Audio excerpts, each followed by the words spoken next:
Former U.S. Attorney Alex Acosta is on the hot seat on Capitol Hill today. Members of Congress are asking Acosta about that plea deal cut with Jeffrey Epstein back in 2008.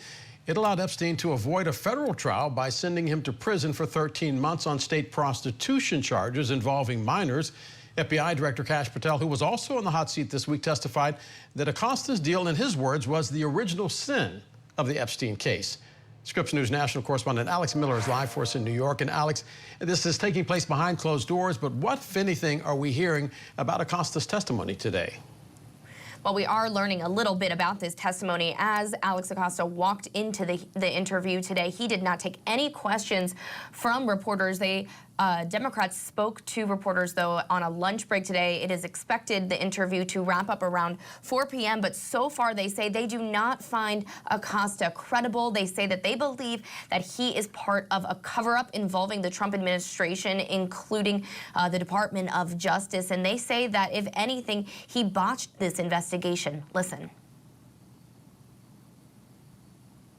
Mr. Acosta, at least to us in this deposition, essentially said he didn't have faith in the victims, their stories, and their ability to tell their own story and their own testimony, which is deeply disturbing to all of us sitting in there.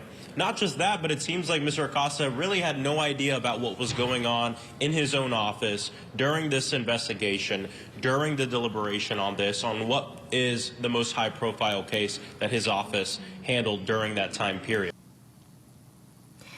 And the Democrats also relayed that Acosta wouldn't admit to making a sweetheart deal, that he didn't believe it was a sweetheart deal. And if anything, they say he stands by that decision. Now, going into this interview this morning, we also heard from Chairman James Comer, who said that he wanted to ask Acosta about the time leading up to making that deal, what made him make that decision, particularly because survivors have been so vocal about the fact that they came forward over and over again, and that they say that the government never listened to them. Listen to what the chairman had to say.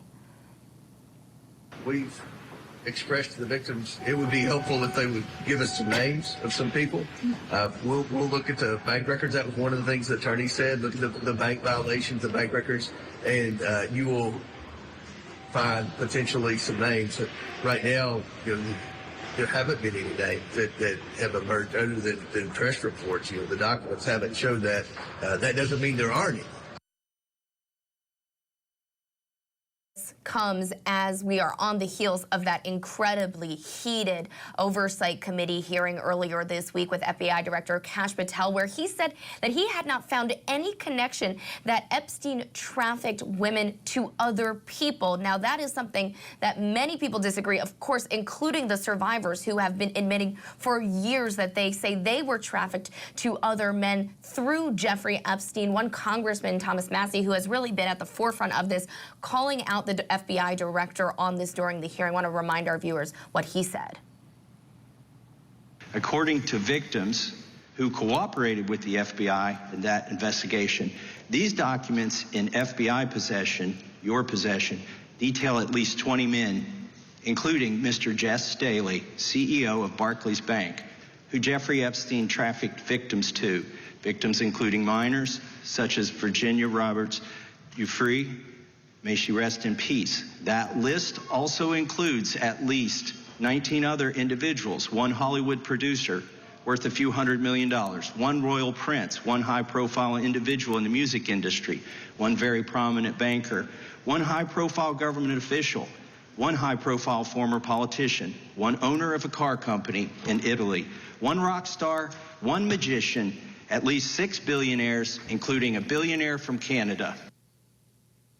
And Massie asked Director Patel if he had seen these 302 documents, which are essentially documents that summarize interviews. He was very evasive about responding to this, saying only that he is asking his other agents to look through anything related to the Epstein file. So there's still clearly many questions also for Patel to answer. You know, every time Massie talks, I always have to look to see if there is an R next to his name. He is a Republican. Some of the survivors are also reacting to the testimony from the FBI Director Kash Patel. What are they saying?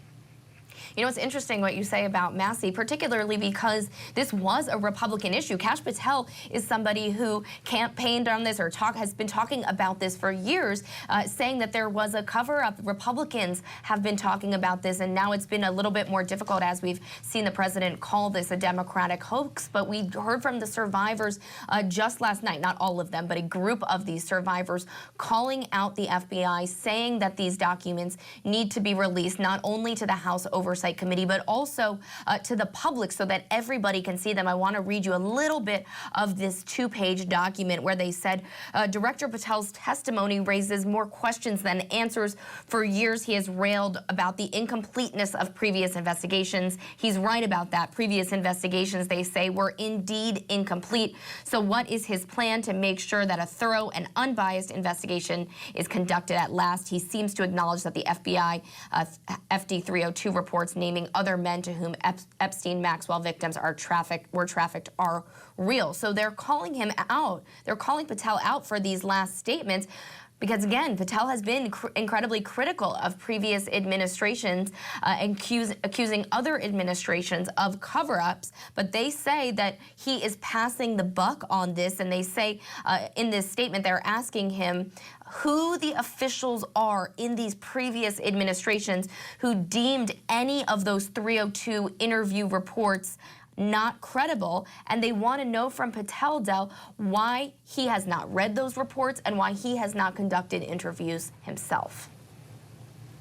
Our national correspondent Alex Miller live for us in New York. Alex, as always, thank you.